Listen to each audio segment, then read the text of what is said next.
Here begins the second part of my Pencast conversation with Mr. Ashley Bell, Assistant Secretary for Customs and Border Modernization at the Australian Border Force. Moving on to trade modernization, I mean, the fact that you have a Customs and Border Modernization team that you had is a very good sign that ABF is focused on modernization. Could you briefly describe some of the key aspects of the trade modernization program that ABF is currently carrying out? Yeah, absolutely. Look, we have a range of initiatives that the ABF are taking forward, but importantly, and this is something that only commenced maybe 3 or 4 years ago, we've also got a broader program of work that we call our Simplified Trade System Agenda, and that's a whole of government effort. So it brings everyone in. Like, again, when I talk about that border as an asset and the border as an ecosystem, we're also talking on the government side about multiple different agencies operating, whether it's in biosecurity or whether it's in, our therapeutic goods administration or whether it's, defense. There's so many different entities that traders would engage with. So the idea being that as we take forward reform, productivity enhancing trade reform, we want to do it in a coherent way across government and with industry. And that allows us to say, well, if we're going to tweak this part over here or this particular piece of legislation or a process, why don't we adopt that across government? It's a good idea. How do we be more efficient as a broader government? And now, cross-government reform is challenging. It makes it harder, but I think the benefit that you get at the end of the day is that much better. You get the better ideas, you get better engagement. It's tested, and so we're really, really happy to both be a partner and a real driver of that work. Within our agenda, in terms of looking at ABF's responsibilities, particularly around customs and trade, the three elements. I mean, there's a range of initiatives and projects, and certainly, welcome any kind of your listeners to sort of reach out and talk to those in more detail. And we've got a lot of information out there, but just to bring it to our focus areas, there's three components that my teams look at. The first is what we consider our regulatory reform work, which is really about looking at whether our frameworks are fit for purpose, and that fit for purpose is a critical part. So in our government, we really look at you can't set and forget when it comes to regulatory controls, because what you did it for when it was put in might not be the case. Business models evolve, characters and actors in the environment change. And so what it's looking at is, are those frameworks still required? And how do we manage that tension? We're talking about facilitation and protection. And how can we reduce the impact on our traders, simplify that cross-border trade experience through our legislation and regulation. The second I touched on before was, in terms of the cargo, is the work we're doing on to develop new intervention models. So this is looking at understanding our business processes and looking at the whole thing, whether it's property, procurement, workforce, technology, the cargo, X-ray machines, looking at the whole component and then understanding how we can make it more efficient and effective, and in partnership with industry. And that's something we're definitely doing in that cargo space. And then lastly, I think it's probably that keeps me up the most at night, which is looking at modernising our trade technology and uplifting our data capability. So this is probably more in that technology space or that hard IT space as well. These are huge challenges. We're talking about big systems, and when we're talking about systems that affect trade relationships, our trade system and the flow of cargo, there is zero room for getting that wrong, So it is difficult and complex, but we also see that in terms of an understanding what our officers will need in the future. So if we're going to take the time to do those reforms and, invest in the new system, what is going to be the role of the customs officer in the future? What will they need that technology to be able to do? And whether that's about, digitalizing, automating, or kind of utilizing, data more effectively, to jobs quicker. we're really keen to understand what those requirements are, and then building that back with our, IT people to make sure the investments we're making are connected. And I think then it's about those three elements coming together in a way. So, three elements across reform, processes, technology, and then we stack that across whole of government. It's a really easy piece of work, Tom. So, piece of cake. Yeah. Yeah, piece of cake. At the end of the year, I would think. Yeah. Hopefully, yeah. But look, it's and we've got lots of initiatives that fit under those different parts. But I always, when we're talking to the team, it's, you can't get paralyzed staring at the sun. You can't just admire the problem all the time, and you've got to start somewhere. It's a bit gross, but it's the how do you eat an elephant kind of component, right? It's about being clear-eyed about where we want to go and having a sense for the future, but also then working with the teams and working across with colleagues to say, here's step one, here's step two, here's step three, and maintaining that course, but being willing to deviate where we need to. So that's kind of a bit of a blast on sort of where we're heading with our trade modernisation program, and certainly what's driving the focus of what we're putting forward to government and then what we're looking to implement. Yes, the one bite at a time for how to eat an elephant is a critical thing to allow you just to avoid, as you say, that sort of paralysis of the big problem staring you in the face and say, okay, well, today we'll start on this and see how we go. Well, I got to say though as well, like that, that I feel is probably a pressure that a lot of customs officials would feel. It's something unique to this area. It's not something I've come across previously in reform work I've done. I think it is something quite unique to the customs and trade and the cross-border trade space, but purely based on the complexity. And even if we just look at that end-to-end chain, right, where you've got so many different intermediaries, you've got a buyer and a seller that might never have a contractual relationship other than the supply. Then you've got freight forwarders, you've customs brokers, you've got biosecurity and customs. You've got endless numbers of forms and requirements and declarations, and the complexity is huge. And I think it is really quite a unique problem, and I'm sure one that's shared amongst a lot of other agencies. But yeah, it is actually quite interesting how novel that is in the public policy space.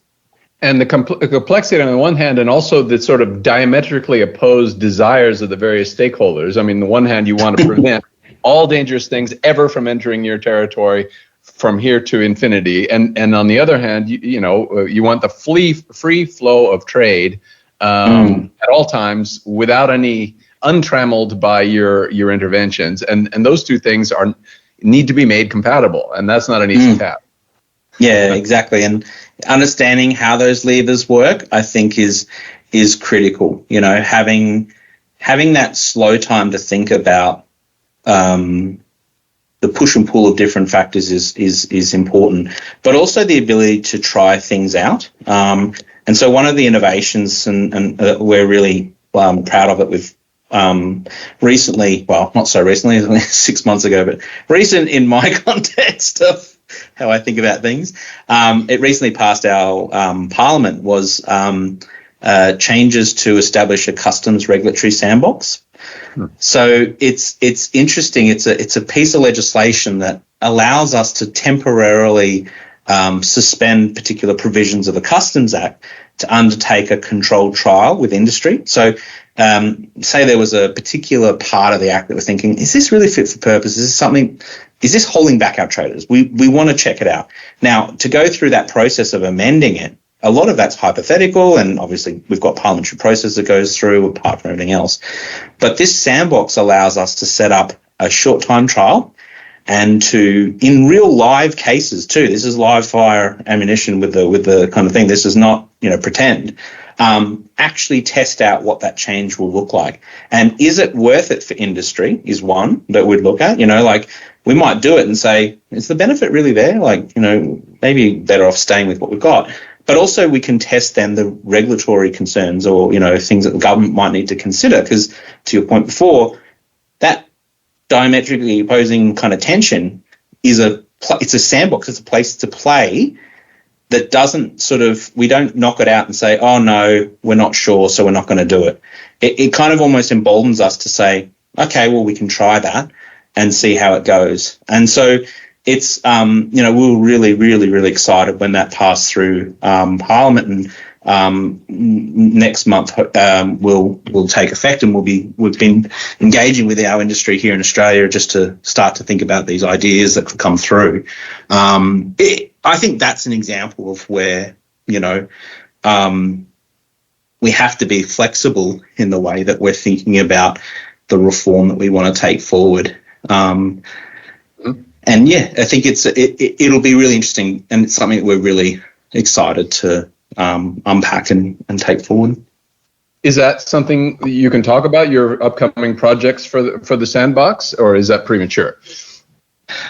So the legislation won't come into effect until next month, and then as part of that, we can start to receive trial ideas. So the initial discussions, but again, as I mentioned, in our relationship with industry, they've been part of this journey for a long time, both when it was a draft legislation and all the way through. And so we're certainly encouraging industry members to kind of think about, oh, well, these are some ideas that we might have. And we had a recent forum with them all. It was a 4 or 5 hour meeting with all these industry officials, just talking through different ideas, But that to me is the essence of good reform, is when you can have all these people and these private sector folks and these industry officials, they have so much knowledge and they have a unique perspective because they're seeing the other side of the regulatory engagement. And so for them to feel comfortable and open to sort of put ideas. Now, not all those ideas are going to, move through to a trial, but it's just such a useful discussion to have as well, And I think for me, it was one of the most energizing sort of discussions I've had in this role. But yeah, look, so I think once we get that process up and running, the trial ideas will start to come through, and it's certainly something that we will be, but yes, per the legislation, we will advertise or sort of put the information out about potential trials coming up, which is a sort of requirement to ensure that everyone gets a fair crack at it and get to have a look at it. So that's fascinating, and that's something I will definitely be following up on as information becomes public. Because, as you say, I mean, if you're having 5-hour conversations with industry, you're creating sandboxes where you can go and play with real live case studies and see what works and what doesn't. That's again a great way to create trust. A great way to create a sense you're all working on basically for the same goals. Yeah, exactly. And we don't take that lightly as well. Like the time that industry and business give to us, we know that it would be, we have to make sure that we are giving these industry stakeholders value back and, a return on their investment of time. How does the trade modernization program that we've been discussing provide opportunities to harness the potential of the big three: big data, machine learning, and artificial intelligence? What are the most significant areas that the ABF have identified in which to apply AI and machine learning? Yeah, I think you struggle to find a discussion these days that isn't kind of contemplating AI or machine learning or something. And I think when we look at modernization, we are absolutely considering the role that AI will play or how it's going to change the way we do things. Look, there is so many different ways that it could intersect, both from just the way we operate as an organization, all the way to service delivery components, into kind of what is more uniquely, I would say, a customs environment, because most organizations or government departments are going to deal with a lot of these different, parts around, more efficient kind of processes and service delivery. For customs, I think one of the big ones that we're looking at, and certainly what I spoke to in Vietnam, is some of the work that we're looking at on automated threat detection and machine learning as it relates to our X-ray capability. It's something that we are partnered with a number of international customs administrations, including a number in some of your member countries. And the big part of that is, could artificial intelligence help as a tool our officers' tradecraft be enhanced? That could be anything from a sort of deliberative AI where it says that's a gun part into kind of more of a predictive or kind of, anomaly-based element where it says, look, I'm not going to tell you what it is, but that is not a refrigerated cargo thing, or there's something up with that cargo container. And it's interesting, right, because I think both of them have a lot of potential in terms of where that goes. But when you say how do we implement or how do we adopt AI, I think at this point we're still kind of working through what the potential for that technology will be. I personally think it is inevitable. Like, it is not one of these sort of flash in the pan things or something that's a, de jure sort of tech speak and then goes away. It is quite inevitable and transformative. But how we adopt or how we adapt that technology will be critical. And, one of the things that I spoke about and is really critical in my mind is that intersection with our workforce, with our officers. And, I think you said it before, there's no point having a shiny tool in the hands of our workforce if it's not giving them what they want, or it's something that they're able to understand. Like I said, the tradecraft of our officers is incredible. What they can do, what they can spot in an X-ray image, it's amazing. I've been constantly impressed with what our teams find. I've got no chance. Obviously, I shouldn't do where's Wally or anything, or those magic eye pictures, because I just can't see it. And so what we want to do is give our officers those tools that will make that faster, better, but not lose the essence of what makes them great. And importantly, we also want to make sure that when we think about those ethical and security perspectives for AI, that what we're developing or kind of the ideas that we're developing for this area have our people at the start as part of the co-design, not as an afterthought of, well, how are you going to go and do this? And one of the examples I constantly use when sort of kind of making this point is, when we think about X-ray technology, it's one thing to have a machine out in the front line. It breaks down, you get someone in, a service, person fixes it. What happens when an algorithm starts to play up in the field? And I think it necessitates us to think about the workforce challenges in a holistic way, getting the right skills, developing the sort of the data literacy, developing that workforce of the future, as well as, and this is a huge thing for me and for my area, having a crystal clear business process and requirements. What do you want to achieve with that technology? And I think sometimes we don't ask that question. And I think AI is definitely one of those areas where people can kind of get lost in the art of the possible. And again, going back to what I was saying before about staring at the sun, there's so many things that we could just start to do. But how does this drive us towards that future state? And again, when we think about the border as an asset, you don't just make investments sort of, you obviously got to seed some ideas, but at the same time, we want to have a deliberate approach to this reform. And so when I think about AI technology and the potential, it's huge.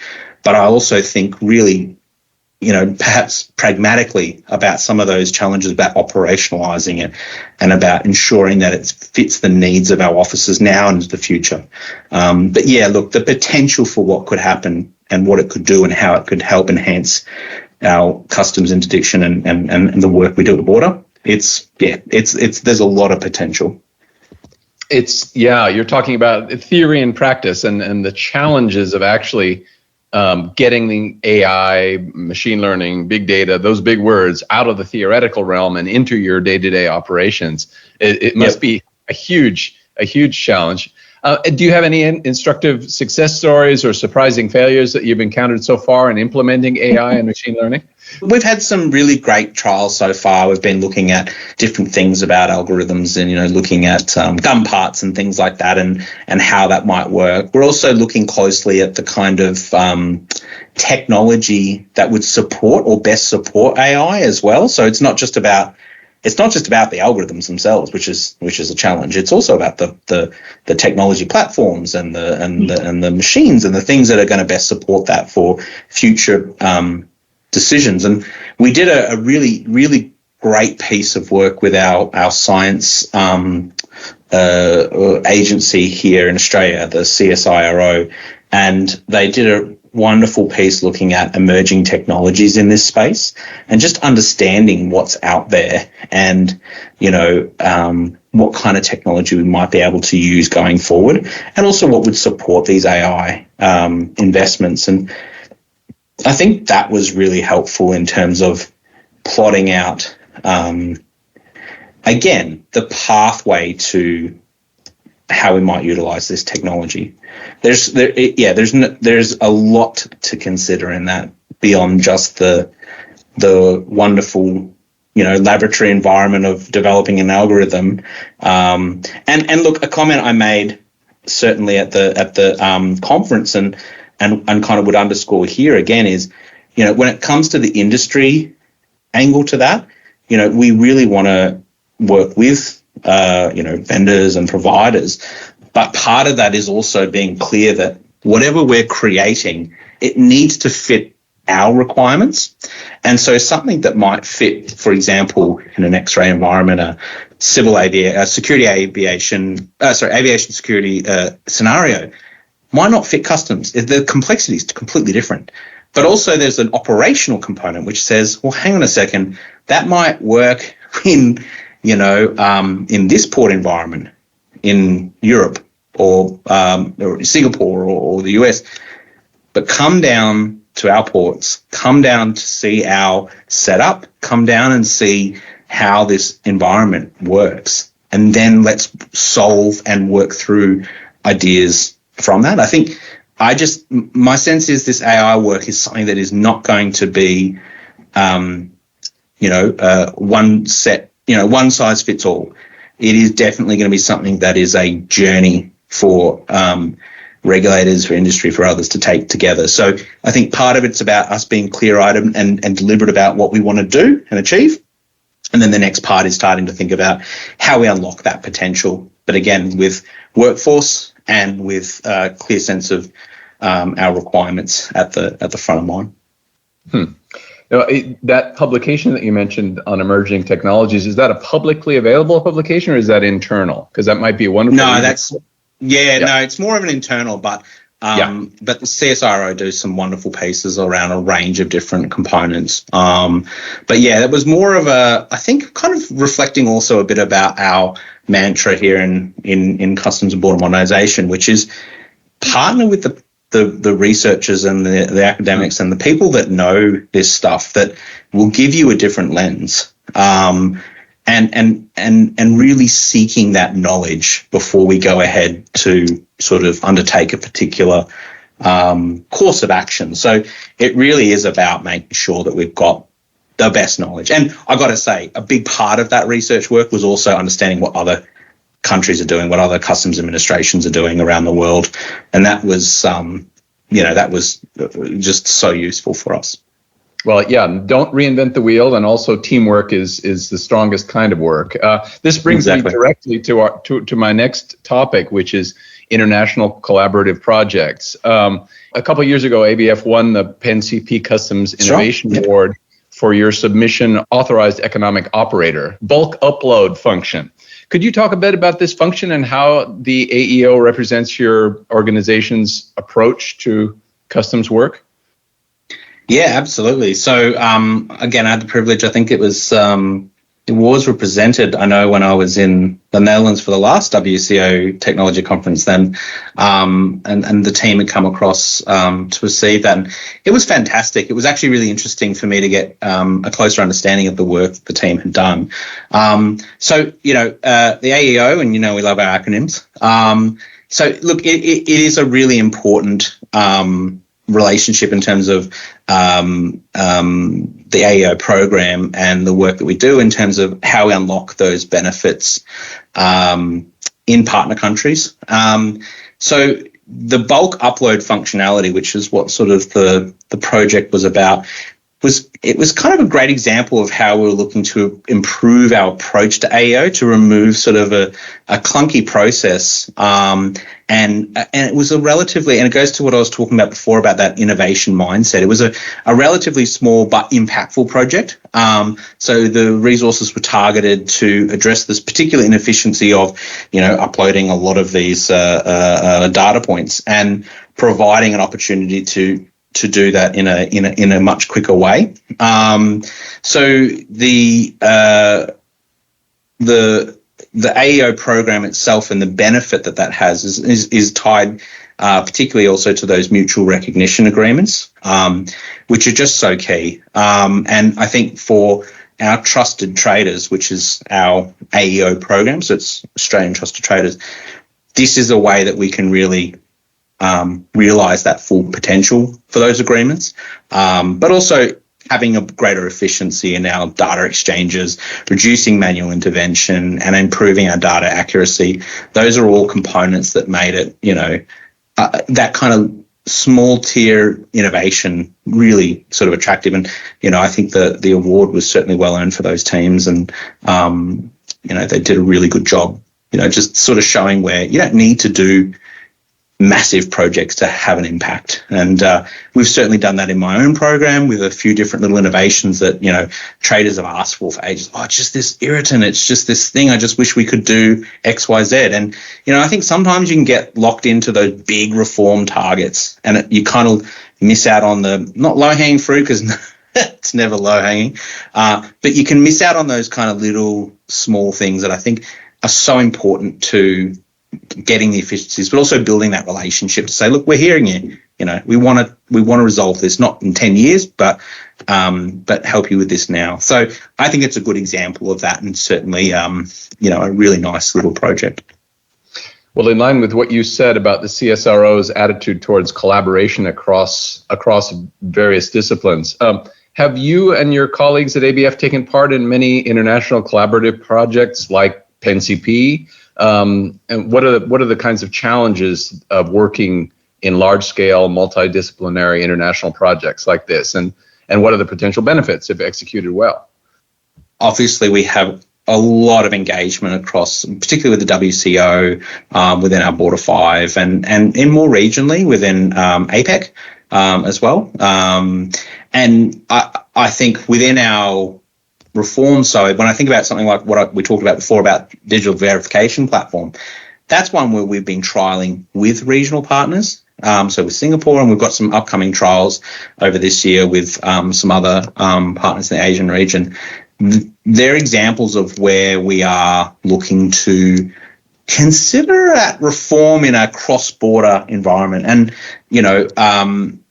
another really great example is a piece of work that we did with the WCO last year, which was Operation Tin Can, so you might be aware of. So that was a supply chain operation that we ran with the WCO, which was ABF-led, but involved our European partners, involved industry, and we learnt so much from that initiative in how we can then take that further, how we can better partner with industry on enforcement efforts, but and how we can operationalize that. And I think, the success is clear, right? Like, I think there was something like 98 tons of cocaine seized in that. That's transformative. It's huge. And so I think those elements of where we're working together across countries, but also across that divide of industry and academia is something that we are very open to and have engaged in quite a lot, whether it's in a specific reform context or into a broader operational context. So there's lots of examples of where we've done it in the past, and I think certainly is something that we look to. I know in our reform space, I often will think, well, hang on, is this something that someone else is doing, and how can we work with them to learn from that? It's just a better way of doing it. Right. And PenCP itself is looking to evolve into a new and improved PenCP 2.0 that moves beyond Europe and creates a truly global customs community. In this kind of a scenario, what services, data sharing, learning opportunities, and so forth would ABF most want to see in this PenCP 2.0? Yeah, I think, look, having had a look at kind of the work the PNCP's done in the past, but also sort of some of the engagements we've had. And I think certainly when we were talking over in Vietnam, certainly a lot of the examples that other administrations are able to give, I think that's very exciting. I think being able to leverage off those experiences, but also the potential to line up existing lines of effort. So it might be that it's a piece of work that you don't know, because sometimes things are cooked, you're in the process of cooking something up. You don't know that other people might be doing the exact same thing, but having a mechanism and having an opportunity and a forum to share those ideas, to understand that, but also to see where particularly in academia, one of the big things, and we're really lucky to have a number of universities that engage in this space, and I find it interesting to know where their research is going, because sometimes it can be an indicator of something that you might not have thought about, or it could also be, can you support them and say, hey, these are some of the problems that we're looking at, and then the research can kind of really deepen that understanding of a particular issue. So I think bringing that to a broader stage is incredibly important. I think when we look at international engagement, the thing that we sort of see with cross-border trade is the very fact that it is an international supply chain. You can't solve just your problems on your border and then be happy with that. It is about understanding that bigger ecosystem. And I think certainly data standardization and data sharing, supply chain security, innovative regulatory models. Like, we're really keen to learn from different things about the way that people structure things, how they collect revenue, and then obviously digital innovations, technology advances in AI. I think those are all as important, but probably it's the last bit that gets the most juice, right? Because it's this sort of exciting sort of component. No one gets too excited about addressing regulatory reform in the plumbing of hard IT as much as they do about a reg tech initiative or something. But I think for those that are responsible for those parts, there is an appreciation of the challenges that brings. And so I think that's a really exciting thing. I'd love to learn more about that and understand where that's heading. This concludes the second part of my Pencast conversation with Mr. Ashley Bell, Assistant Secretary for Customs and Border Modernization at the Australian Border Force. Tune in soon for the third and final segment of our talk. Thank you.